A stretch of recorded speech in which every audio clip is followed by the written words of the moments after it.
What is good, everyone? It's your host, Deanna Radulescu with Label Free Podcast. To live your best life, you must live label free. I'm super pumped. Got another incredible published author here on the show.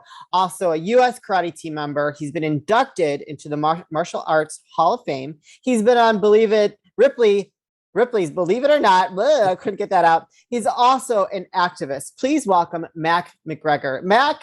Thank you so much. That's quite the laundry list or the grocery list of things that you've done and you're involved in. Yes, I know it's a little crazy. And now I've founded this nonprofit, Positive Masculinity, and written this crazy book. And it's been a wild ride. It's been a lot of fun.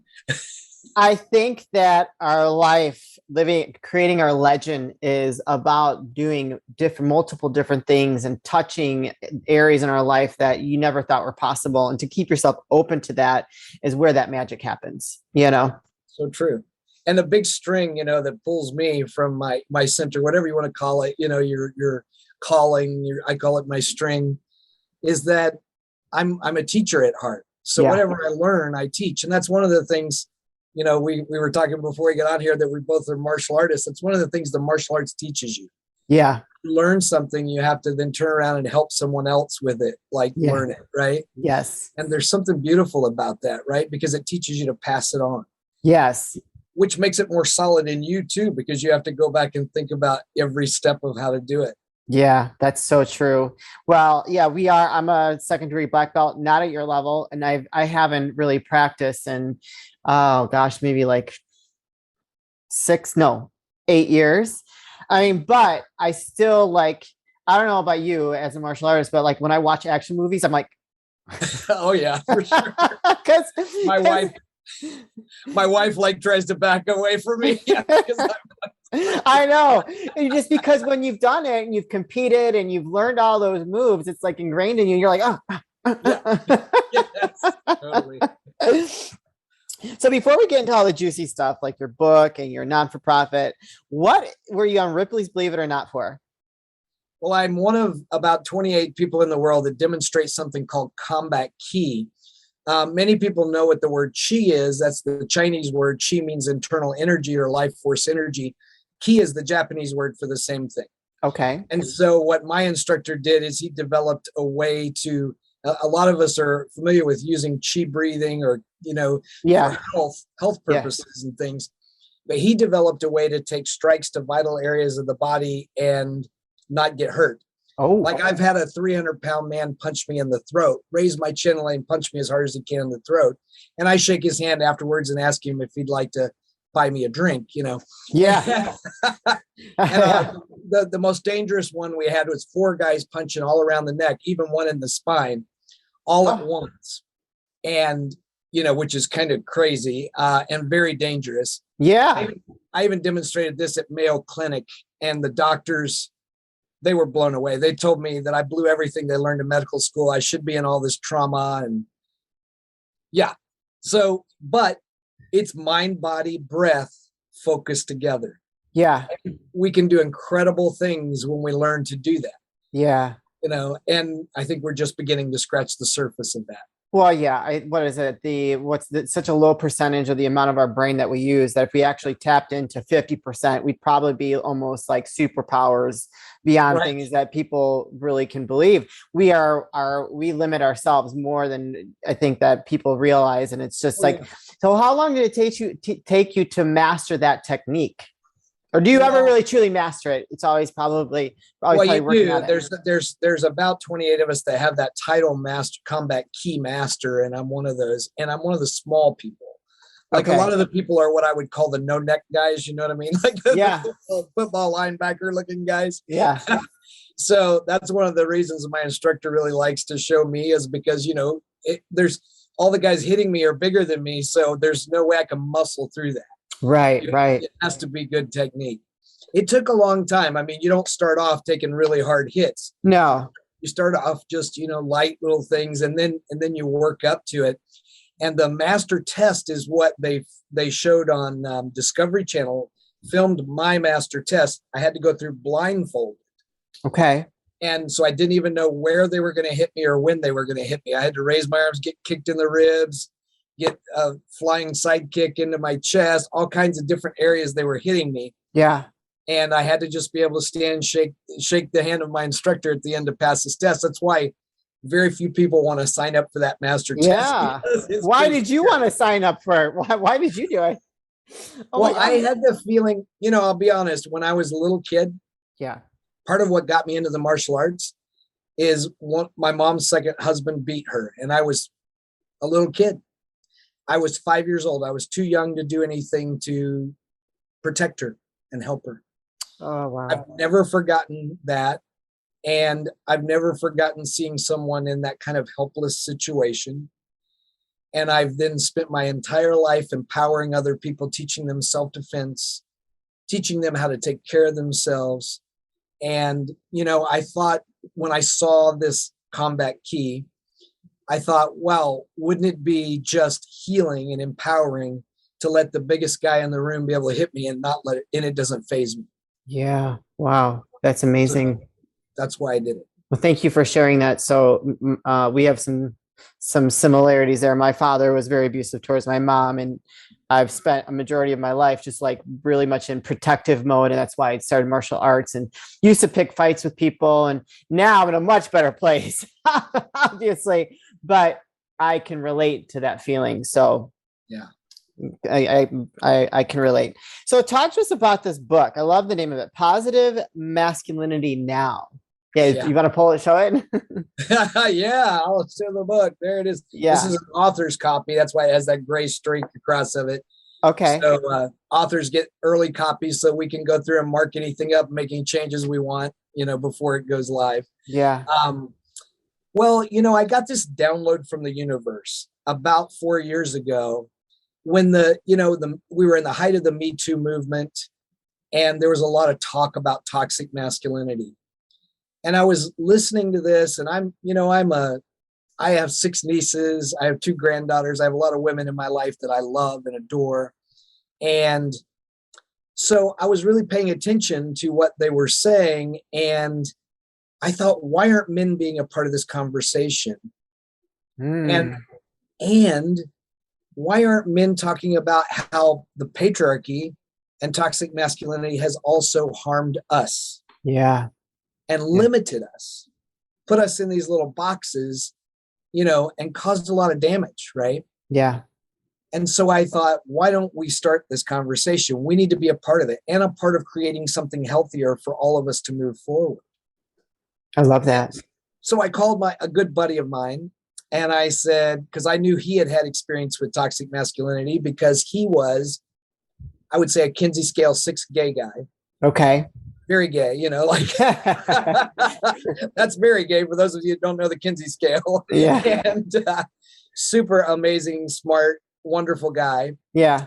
But his father was one of those toxic type of guys. He grew up in that house, and he's a long, tall, lanky guy. He became a state track champion, and his father would never once go support him and cheer him on at a track meet because he told him it wasn't a man enough sport. Oh my gosh. Yeah, because he wasn't hitting someone. He wanted him to play football. Wow. And, that was the kind of stuff he heard all the time from his dad. Everything he did wasn't man enough. Yeah. And he just browbeat him all the time over it. So I shared this idea with my friend and said, would you be interested in doing this, starting a men's group? Let's start this conversation. He's like, yes, let's do this. That would be awesome. Wow. So he and I went on this journey and started a nonprofit and started these monthly men's groups. And we created lesson plans and started walking the guys through deconstructing how we're socialized around what it is to be a man. Because it's hard to separate those expectations we're taught, with who we really are after you've been socialized that way for so long. Right. Yeah. You don't even really know who you'd be without that. Yeah. So we started this, and since then, my dear friend that started with me, Drew, he passed away of cancer. I'm so sorry. Yeah, thank you. I dedicated the book to him, to our friendship. Yeah. And he died at only 48 years old of cancer. Oh gosh. Greatly, yeah. But the work is continuing and is growing and is thriving, and I'm I hope that he looks down and sees that I was able to get this book out, and our message is reaching more people. That's beautiful. And so before we started recording, I said, I've talked to one other person previously about, just like having a softer side to masculinity, I guess. I'm not saying the correct words, but it's like men are programmed, at an early age to be a certain way. And a lot of it has to do with like passed down from generation to generation. I think there's a select few that haven't had that type of father where like it's not man enough, or have that expectation, and to treat women a certain way and act this way in life and not have like be so what is one thing that you hear from the men that you work with that is a hard obstacle for them to get over, to allow themselves to be more vulnerable? Well, I mean, men have been told since as little as like 4 or 5 years old to stop crying, to stop showing emotion, right? Anything that is like showing any tenderness, Yeah. or fear or pain, you're told to stuff it down. Yeah. So the hardest thing is just peeling back the layers of all that and getting them to realize that we were all created as emotional beings. Yeah.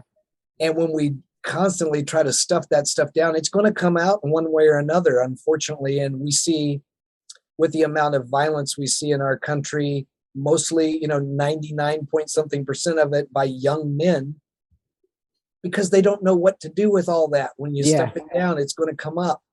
And in another way, the highest suicide rate is among middle-aged men. Yeah. Mm-hmm. Again, because they don't feel like they can ask for help, because that's another sign of weakness, is what we've been taught around masculinity, right? And of course, to admit that you're depressed or that you're sad, that would be a sign of weakness. We're supposed to have it all together, right? Be the man, Yeah. So I think the hardest thing is getting them to realize that they've been fed a lot of lies that aren't serving them well. Right.